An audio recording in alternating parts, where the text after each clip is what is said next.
Halo Sobat Geo, bertemu lagi bersama saya Farah Leovita dalam program Big Focus. Kali ini saya sudah bersama dengan Bapak Arif Syafi'i, Deputi Bidang Informasi Geospasial Dasar. Hari ini saya akan membahas berbagai hal mengenai dampak dari Omnibus Law terhadap Undang-Undang IG Nomor 4 Tahun 2011.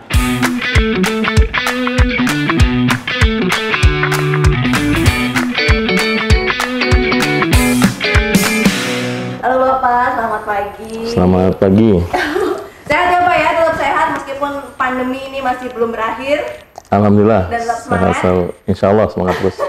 Baik Pak, sesuai yang tadi sudah saya sampaikan kepada teman-teman Sobat Geo di rumah, bahwa hari ini saya akan bahas tentang Undang-Undang Omnibus Law yang sudah disahkan. Ya. Nah, lalu kita juga penasaran nih, bahwa Undang-Undang IG Nomor 4 Tahun 2011 disebutkan juga terdampak oleh Omnibus Law yang telah disahkan. Bisa diceritakan Pak, bagaimana dampaknya atau perubahan apa dari Undang-Undang Nomor 4 Tahun 2011 dengan disahkannya Omnibus Law ini?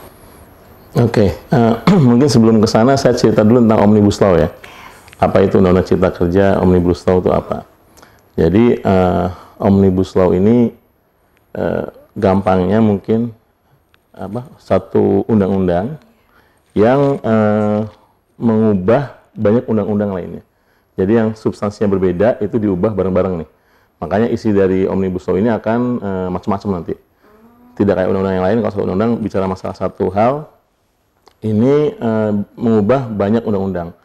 Kurang lebih ada 81 undang-undang yang diubah, itu menyangkut 1244 pasal. Nah, sebagian diantaranya itu Undang-Undang Informasi Geospasial, Undang-Undang 4 tahun 2011. Nah, itu perubahan tentang kenapa kok ikut berubah. Jadi kalau kita bicara masalah substansi dari Undang-Undang Cipta Kerja sendiri, itu ada 11 klaster. 11 klaster yang itu akan memberikan kemudahan penciptaan lapangan kerja untuk masyarakat dan juga mengundang investasi. Arahnya ke sana sebenarnya. Nah, berbagai peraturan perundangan yang itu dianggap menghambat terhadap ini, itu diubah, disinkronkan atau diharmonisasikan. Ini bahasanya seperti itu. Nah, itu ada 11 klaster. Salah satu klaster yang pertama itu adalah masalah penyederhanaan perizinan. Nah, di penyederhanaan perizinan ini ada tentang perizinan lokasi berusaha. Nah, Undang-Undang IG, Undang 4 tahun 2001 ini terdampak dari perubahan terkait dengan proses perizinan lokasi untuk usaha. Yang dulu mungkin kita pernah dengar kan ada OSS ya, Online Single Submission, di mana izin itu nanti dari satu pintu. Nah, ini salah satu data yang dibutuhkan adalah RDTR, rencana detail tata ruang. Jadi lokasi ini boleh untuk apa, ini untuk apa, untuk apa. Nah, dari situ diterbitkan izinnya.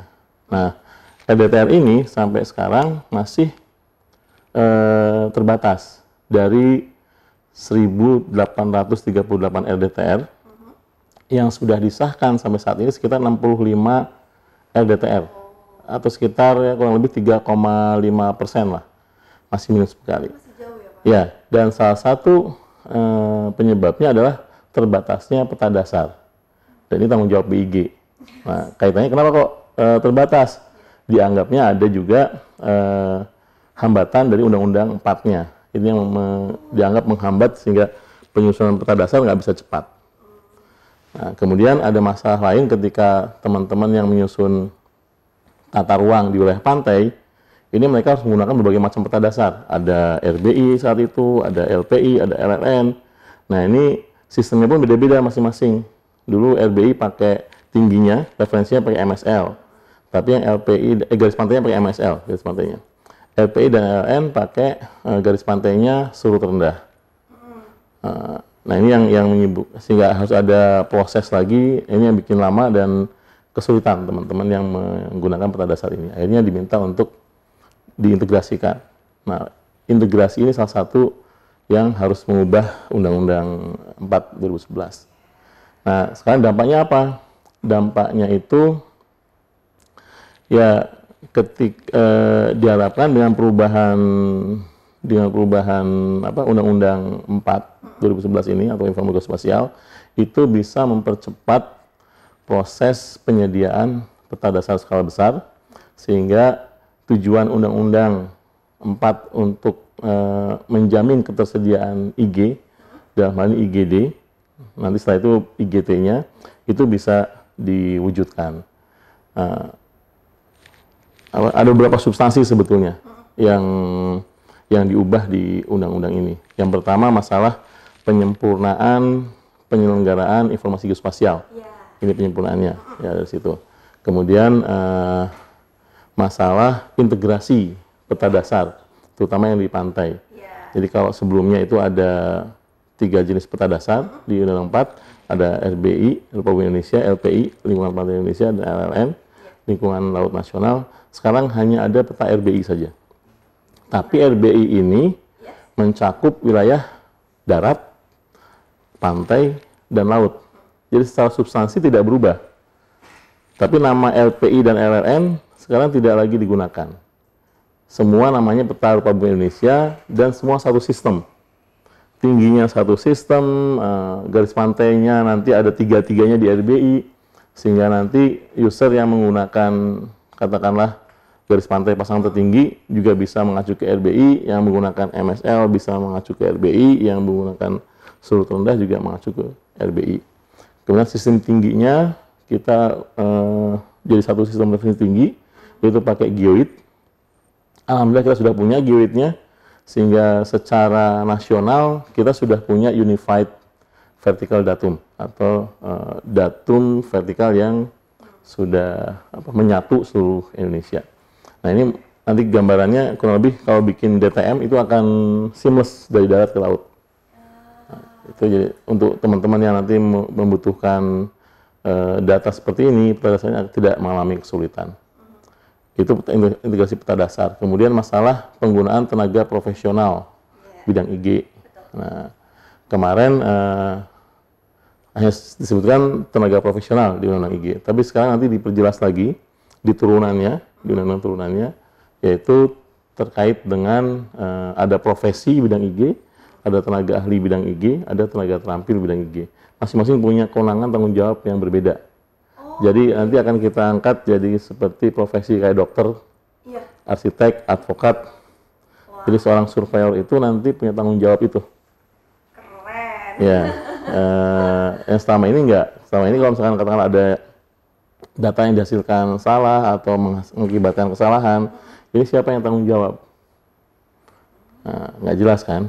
Nah, ke depan ini harus dilakukan oleh tenaga profesional, harus ada surveyor yang berlisensi, di mana ini akan dituntut tanggung jawabnya nanti. Ya seperti dokter. Itu kurang lebih.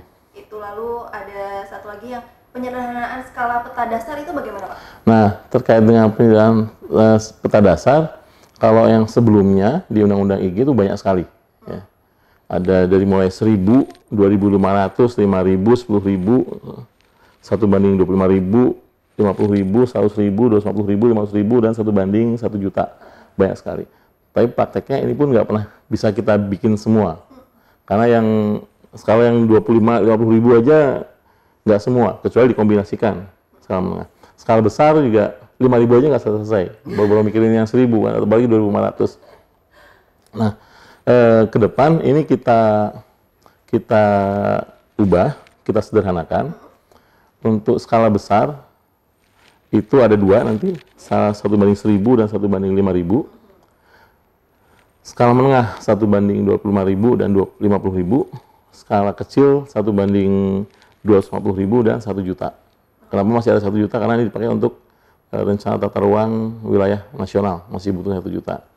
Nah yang dari 1:5.000 sampai ke yang kecil itu harus mengcover seluruh Indonesia. Karena peta dasar ini digunakan sebagai dasar untuk perencanaan pembangunan nantinya kan. Pembangunan itu di semua wilayah, tidak hanya di lokasi RDTR. Prioritas yang untuk harus ada segera adalah RDTR ya. Tapi daerah itu membangun tidak hanya di lokasi RDTR. Karena RDTR itu wilayahnya paling cuma 1-2 kecamatan lah, 1 kabupaten. Nah kecamatan yang lainnya gimana? Tetap butuh kan. Sehingga mau nggak mau 1:5.000 ini harus kita sediakan seluruh Indonesia. Kecuali untuk yang 1:1000 ini kita sediakan di wilayah-wilayah prioritas, tidak seluruh Indonesia, khususnya di wilayah kota besar atau metropolitan, kemudian wilayah-wilayah dengan pertumbuhan ekonomi tinggi, dan wilayah-wilayah yang rawan bencana, terutama tsunami dan banjir. Karena ini untuk modeling tsunami, untuk modeling banjir, sehingga kan 3 dimensi nanti ya. Jadi peta rupa bumi kita itu akan 3 dimensi. 3 dimensi itu setiap unsur itu ada punya tinggi nanti, bukan hanya koordinat horizontal x, y atau lintang bujur, tapi ada tingginya terhadap geoid nanti. Sehingga nanti ke depan kita akan punya semacam 3D model untuk seluruh Indonesia. Nah, itu yang akan kita lakukan percepatan nanti pengadaannya. Oke, serta salah satunya juga adalah tentang penyusunan Perpres penyelenggaraan IGD melalui kerjasama pemerintah dan BUMN. Itu akan seperti apa, Pak? Untuk terkait dengan Perpres kerjasama pemerintah dengan Badan Usaha Milik Negara atau BUMN, ini diamanahkan di Undang-Undang Cipta Kerja yang sebelumnya tidak ada di Undang-Undang IG. Ya, ini muncul di Undang-Undang. Kenapa kok ada KPBUMN atau KPBU tapi dengan BUMN? Kenapa harus ada ini? Ini terkait dengan alternatif sumber pembiayaan, sumber pendanaan untuk penyelenggaraan IGD. Kita tahu kan untuk menyelenggarakan IGD, apalagi harus seluruh Indonesia, apalagi harus selalu mutakhir, itu butuh anggaran besar, butuh update yang terus-menerus. Di mana ini kalau kita hanya bergantung kepada anggaran dari pemerintah, itu sangat terbatas anggarannya. Nah, salah satunya yang kita akan lakukan adalah melalui mekanisme kerjasama pemerintah dengan Badan Usaha Milik Negara, di mana nanti penyelenggaraan IGD ini sebagian atau seluruh pembiayaannya ditanggung oleh BUMN dengan pembagian resiko ya tentunya. Tapi BUMN nanti punya kewenangan untuk atau punya hak untuk memberikan added value, ya. Misalkan jadi web service dan bisa mengkomersilkan. Datanya sih nggak komersil, peta dasarnya nggak komersil, tapi added value atau nilai tambah yang diberikan kepada peta dasar ini itu bisa dikomersilkan. Jadi kayak misalkan Google Map misalkan contohnya. Nah, Google Map itu kan ada yang free. Tapi ketika kita butuh informasi lebih, ada nilai tambahnya di situ, harus bayar kan ke Google. Atau setelah sekian klik dia harus bayar.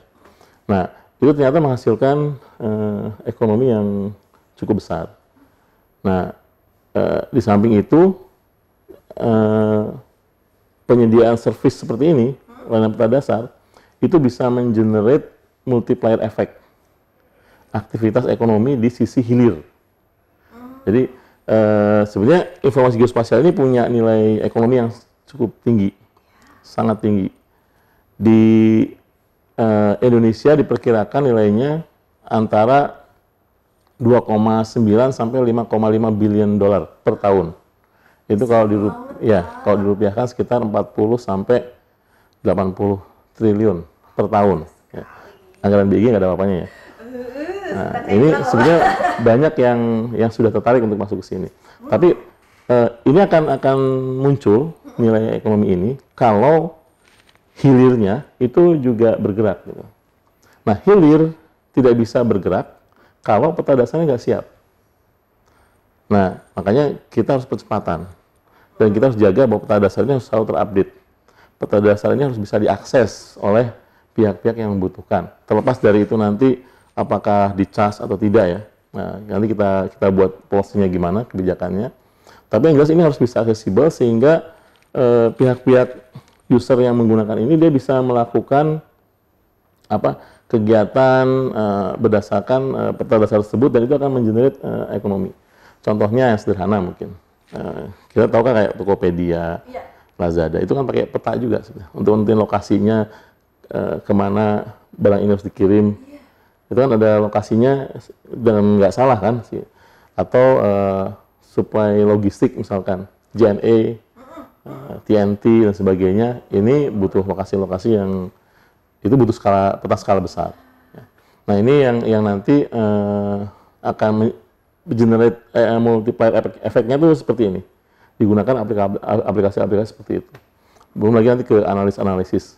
Nah, ini kalau BIG yang menyelenggarakan, organisasi kita bukan profit oriented, tapi ya public service itu nanti dilakukan oleh BIG.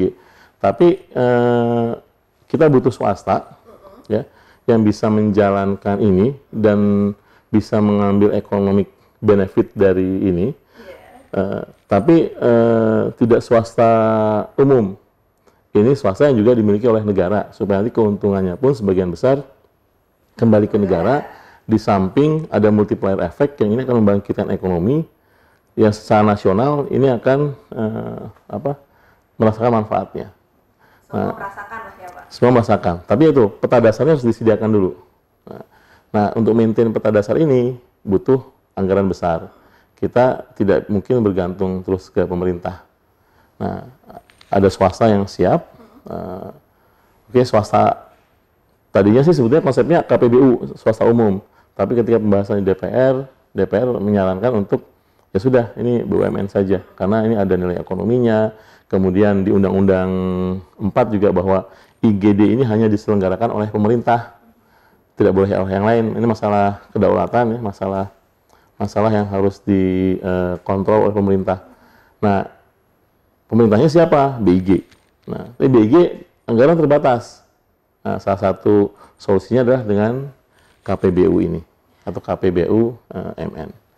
Ya mudah-mudahan jalan lah, insya Allah dalam waktu dekat kita sedang siapkan, begitu perpresnya jadi, regulasinya kita siapkan, setelah itu kita bisa, mudah-mudahan sih harapan saya termasuk harapan Kementerian Keuangan 2022 sudah operasional, maksimal 2023. Nah ke depan harapannya anggaran BIG pun tidak bergantung lagi ke APBN, tapi bergantung ke sini nanti. Itu ya, added value-nya tadi. Nah, saya akan membahas sedikit tentang kita BIG sedang berfokus untuk percepatan peta dasar. Adakah efek tertentu terhadap percepatan peta dasar dari Omnibus Law ini, Pak? Ada. Apa? Tadinya percepatan dasar kita siapkan untuk LBI kan. LBI kan darat aja kan. Iya. Nah, sekarang dengan adanya Omnibus Law, berarti ketika kita bicara RBI tidak bisa hanya darat saja. Tapi harus juga pantainya percepatan, lautnya percepatan juga. Tapi yang kita prioritaskan nanti adalah kalau daratnya nggak masalah karena sudah direncanakan. Akhirnya yang kita masukkan ke percepatan ini adalah bagaimana kan output dari percepatan ini nanti ada DTM, ada DSM seluruh Indonesia ya, ada foto udara atau citra tegaknya. Dengan DTM ini kita bisa mengenerate garis pantai seluruh Indonesia sehingga diharapkan minimal garis pantai pasang tertinggi dan mean sea level itu bisa tercover semua sampai 2024. Oh, berarti selesai. Bersamaan dengan yang daratnya? Iya. Nah, kemudian yang lautnya nanti kita bertahap, kita coba lakukan juga percepatan. Salah satu yang kita pertimbangkan adalah menggunakan data satellite derived bathymetry. Jadi bathymetry yang dengan data satelit sekarang sudah perkembangannya cukup bagus, meskipun tidak seteliti pakai echo sounding ya, survei bathymetry, tapi setidaknya untuk wilayah pantai ini bisa digunakan untuk beberapa keperluan. Kalau untuk navigasi sih mungkin harus survei, nggak bisa pakai ini. Tapi indikasi bahwa mana yang harus disurvei lebih detail itu bisa ketahuan. Nah dengan SDB ini sampai kedalaman mungkin 20-30 meter bisa teridentifikasi kedalamannya. Dan sekarang cukup bagus ketelitiannya, sehingga diharapkan nanti 2024 ini garis pantai pasang tertinggi dan MSL seluruh pantai Indonesia selesai, di samping yang daratnya ya. Kemudian untuk garis surut terendahnya mungkin sebagian besar. Kenapa sebagian besar? Karena kalau pakai SDB, satellite derived bathymetry, itu hanya bisa laut-laut yang cerah.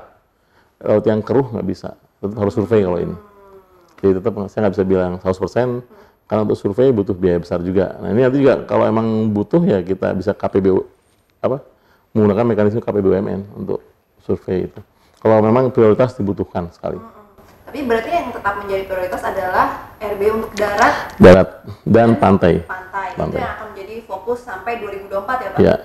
Kalau yang laut sebetulnya untuk resolusi 200 meter kita sudah punya, sudah ada. Tinggal nanti mana wilayah-wilayah tertentu yang itu harus survei, kita akan lakukan. Seperti contohnya misalnya untuk landas kontinen, untuk mengklaim wilayah tambahan, itu harus survei batimetri kita lakukan, nanti dikombinasi dengan data DEM nasional kita.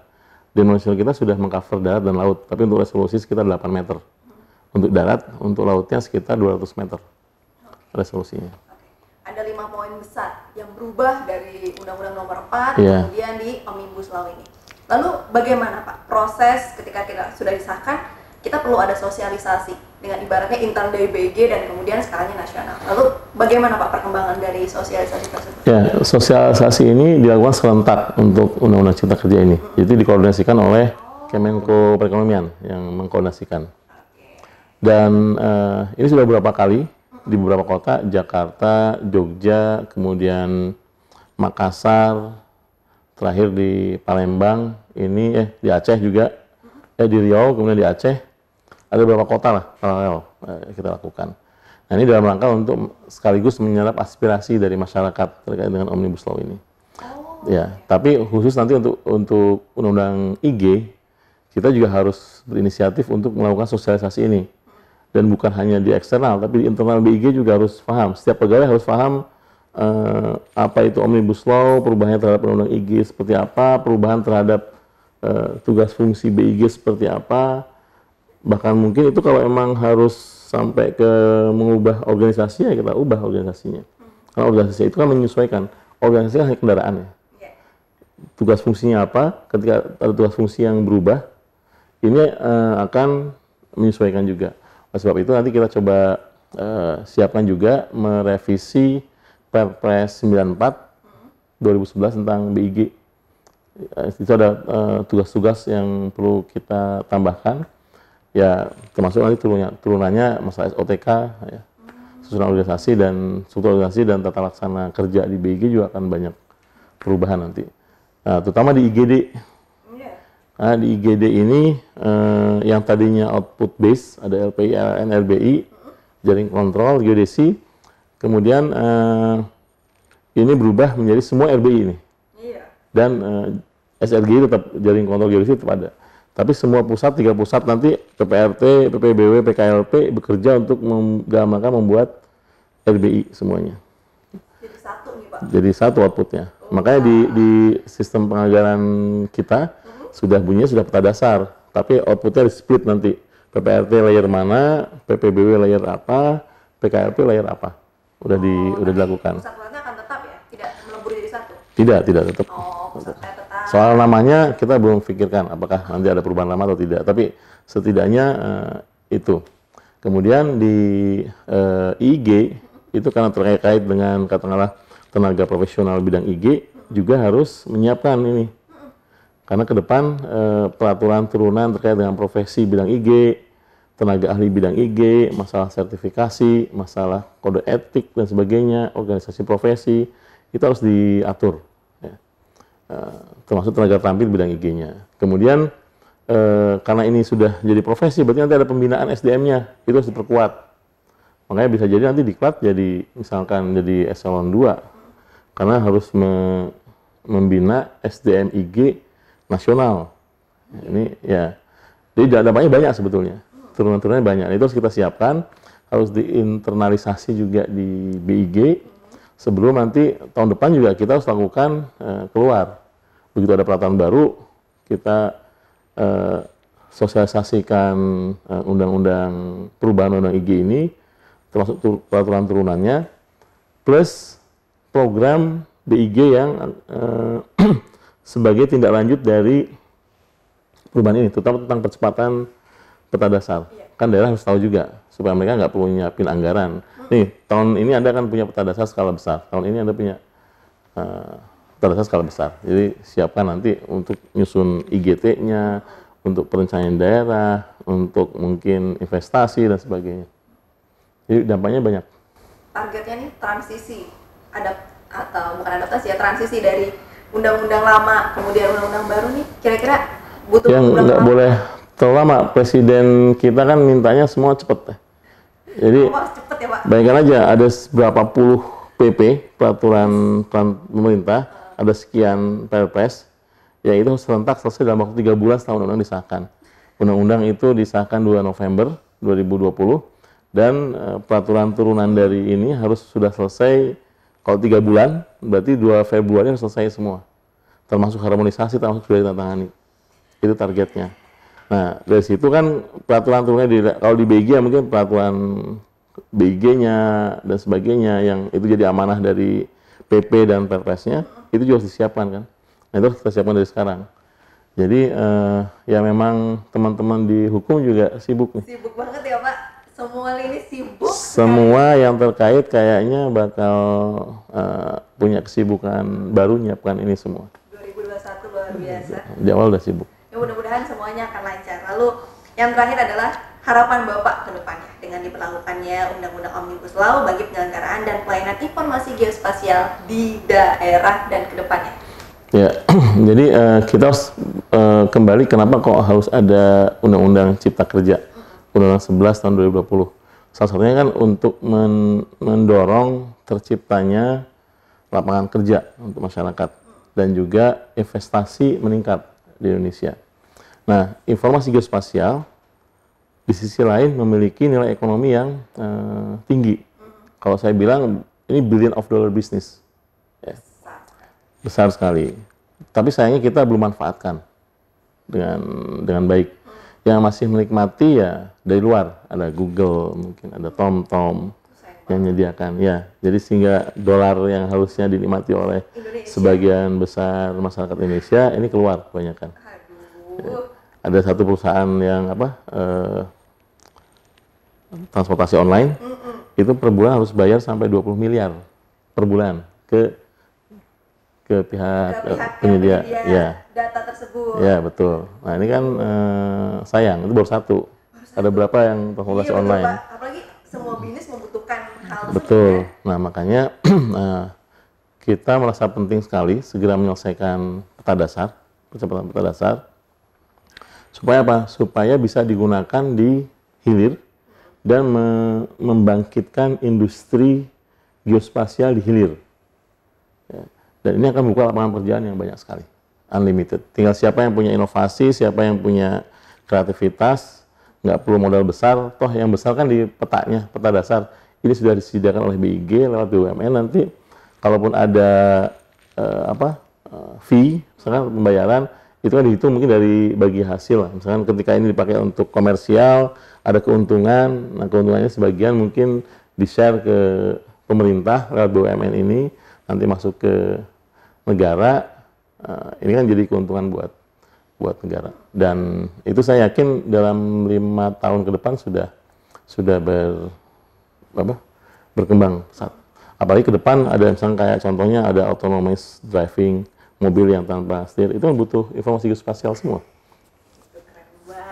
Itu baru satu contoh. Jadi yang bukan ini bukan hanya pemerintah nanti, tapi masyarakat juga. Ini sejalan dengan tujuan dari Undang-Undang IG ya dibuat, yaitu untuk mendorong penggunaan IG dalam penyelenggaraan pemerintahan dan dalam berbagai aspek kehidupan masyarakat. Nah, kalau ini terjadi, maka insya Allah kita akan dapat manfaat ekonomi berupa pendapatan ekonomi, baik nasional maupun daerah, sama daerah juga, dan manfaat sosial. Ini kesejahteraan masyarakat, kemudahan masyarakat untuk bergerak. Contohnya ketika kita ke Jakarta nggak tahu tempatnya, contoh buka Google lewat mana, gampang kan? Iya, bener banget. Life is easier, the world is in your hand. Nah, udah nggak malu bertanya jalan terus ya Pak? Ya, kita itu udah nggak berlaku, nggak lihat peta nyasar ya gitu. Nah, selesai sudah perbincangan saya hari ini bersama dengan Pak Arief, Deputi Bidang Informasi Geospasial Dasar mengenai Omnibus Law yang baru-baru ini telah disahkan. Dan kita sudah mendengar juga penjelasan mengenai perubahan-perubahan apa sih yang diterima oleh BIG dengan disahkannya Omnibus Law tersebut. Terima kasih Sobat Geo sudah menonton acara hari ini dan sampai berjumpa di Big Focus selanjutnya.